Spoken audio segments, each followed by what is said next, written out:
राधे राधे दोस्तों, जय श्री कृष्णा। स्वागत है आपका हमारे चैनल पर। चलिए आज हम भाई दूज की कथा लेकर आए हैं। भाई दूज कार्तिक मास के शुक्ल पक्ष के द्वितीया तिथि को पड़ती है।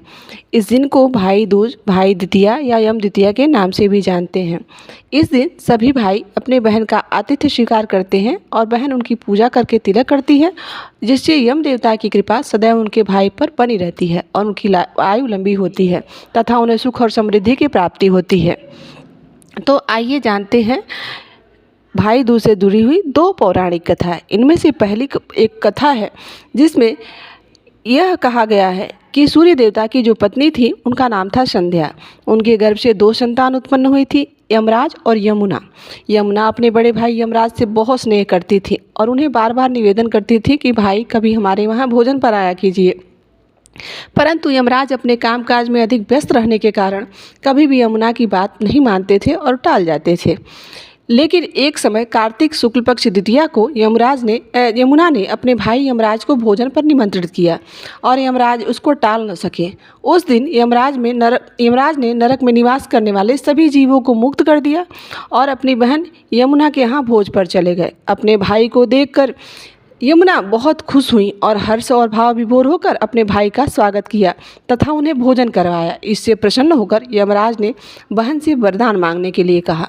तब बहन ने प्रसन्न होकर अपने भाई से कहा कि आप प्रतिवर्ष इसी दिन मेरे वहाँ भोजन करने आए और जो भी बहन इस दिन अपने भाई को तिलक करके उसका पूजन करके और उसका मुझसे भोजन कराएगी, उस पर से आपका साया हरदम के लिए टल जाएगा और आपकी कृपा उस पर सदैव बनी रहेगी। ऐसा वरदान मांगने पर यमराज ने अपनी बहन को तथास्तु कह दिया और यमुना को बहुत से बहुमूल्य आभूषण और बहुत से वस्त्र इत्यादि देकर और वहाँ से फिर यमपुरी को लौट आए। ऐसी मान्यता है कि जो भी भाई इस दिन यमुना में स्नान करके पूरी श्रद्धा से अपने बहन का आतिथ्य स्वीकार करके और उनके घर पे पधारते हैं, उस पर यमराज की कृपा सदैव बनी रहती है। अब चलिए जानते हैं भाई दूज की दूसरी कथा। कथा के अनुसार एक बुढ़िया माई थी, उनके 7 बेटे थे और एक बेटी थी। बुढ़िया माई को एक बहुत बड़ा दुख था। जब भी उनके बेटों का विवाह होता था तो फेरे के समय एक सर्प आता था और उनके बेटे को डस लेता था। इस प्रकार से उनके 6 बेटे फेरों के समय मर चुके थे और उनकी बहुएं विधवा हो चुकी थीं। कुछ समय जब व्यतीत हुआ तो उनका एक ही बेटा बचा था, छोटा वाला। उसने अपनी माँ से कहा कि माँ, मैं अपनी बहन के वहाँ भाई दूज के लिए तिलक लगवाने जाऊँगा। माँ ने कहा कि ठीक है। जब बहन को पता चला कि उसका भाई आ रहा है तो हमारे खुशी से पागल हो गई और उसने अपने पड़ोसन से जाके पूछा कि जब कोई बहुत प्यारा भाई आपके घर पर आता है तो क्या बनाना चाहिए और कैसे घर को रखना चाहिए। तब वो पड़ोसन उससे बहुत जलती थी और उसने उसको सब गलत बता दिया। उसने बता दिया कि दूध से घर को लिप दो और घी में चावल को पका दो। उसने वैसा ही किया। जब वह भाई अपने बहन के घर जा रहा था तो रास्ते में उसे एक सर्प मिला। वह सर्प उसे डसने को तैयार हो गया। तब भाई ने कहा कि अब मैं अपने बहन के यहाँ जा रहा हूँ, अभी जब तिलक लगवा कर लौटूंगा तब तुम मुझे डस लेना। तब सर्प ने बोला कि मुझे मूर्ख मत बनाओ, भला कोई अपने मौत के लिए वापस आता है। तब उसके भाई ने कहा कि नहीं, मैं ज़रूर वापस आऊँगा। अगर तुम्हें विश्वास नहीं है तो तुम मेरी झोली में बैठ जाओ। सर्प ने वैसा ही किया, वह उसकी झोली में बैठ गया। भाई जब अपने बहन के घर पहुंचा तो बहन ने उसकी मारे खुशी से बहुत स्वागत किया। फिर भाई ने कहा कि बहन कुछ भोजन कराओ, मुझे बहुत भूख लगी है। अब बहन करती क्या, दूध से जो घर लिपा था वो सूखा ही नहीं था और घी में चावल पके ही नहीं थे। फिर उसके भाई ने कहा कि बहन इतना देर हो गया, क्या पका रही हो जो अभी तक पका नहीं।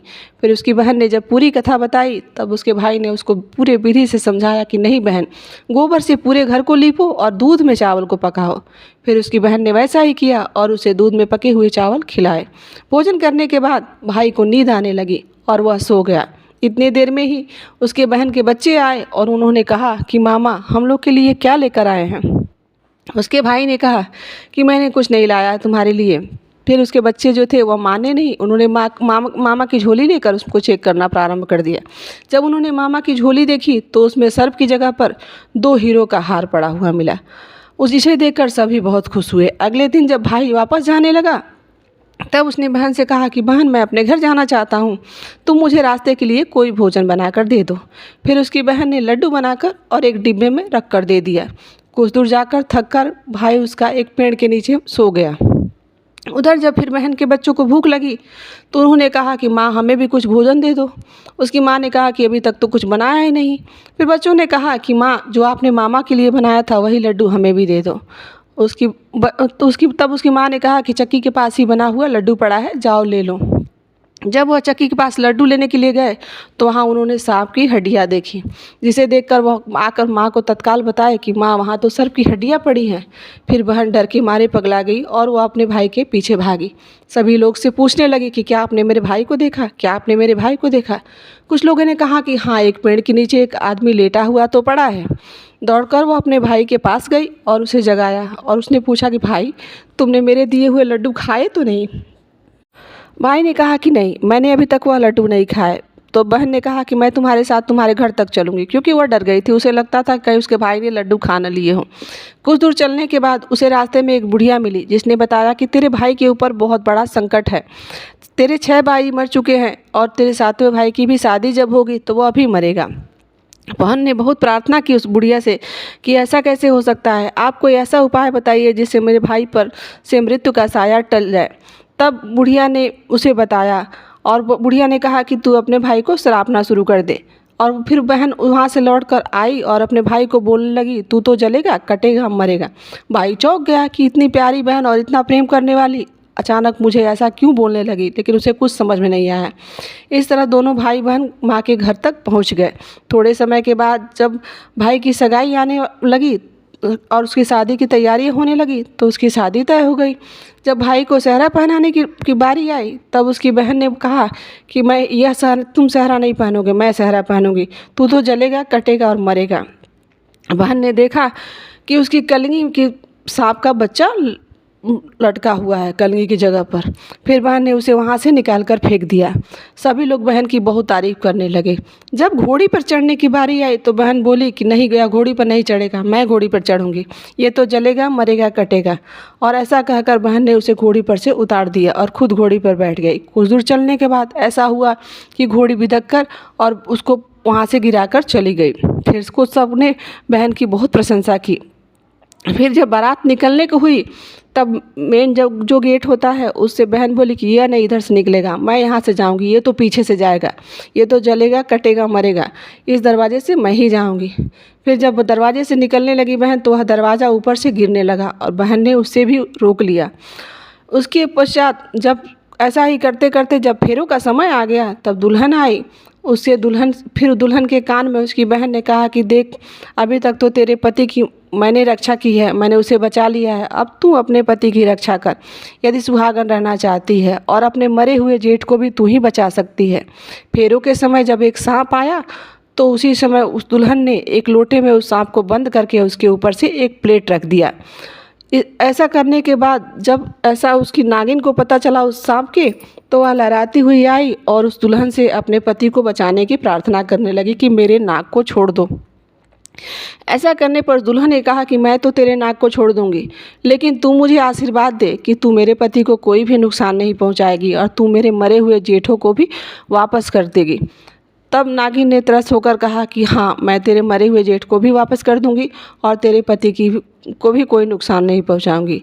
ऐसा करने पर वह उसने नाग को छोड़ दिया और उसके जो मरे हुए 6 जेठ थे वह भी वापस आ गए और उसके पति के सर से भी मृत्यु का साया टल गया।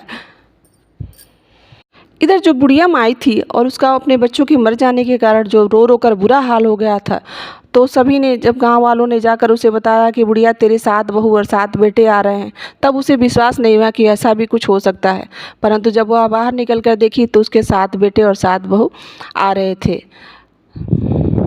इसके बाद सभी ने बहन की बहुत प्रशंसा की और उसके दिन आज भी लोग अपने भाई को आज भी बहनें उस दिन शराबती हैं, उस दिन गालियाँ देती हैं और कहते हैं कि जैसे उस बहन ने अपने भाई की रक्षा की, वैसे भगवान सभी भाई बहनों की जोड़ी बनाए रखें और उनसे रक्षा करें। तो बोलिए प्रेम से यमराज की जय, धर्मराज की जय, सर्व देवी देवताओं की जय। तो यह थी भाई दूज की कथा। आशा करती हूँ आप सभी को यह कथा अच्छी लगी होगी और यदि अच्छी लगी हो तो हमारे चैनल से भी जुड़े और हमें सपोर्ट करें। चलिए आज के लिए इतना ही। यहाँ तक बने रहने के लिए आप सभी का बहुत बहुत धन्यवाद। जय श्री कृष्णा, राधे राधे।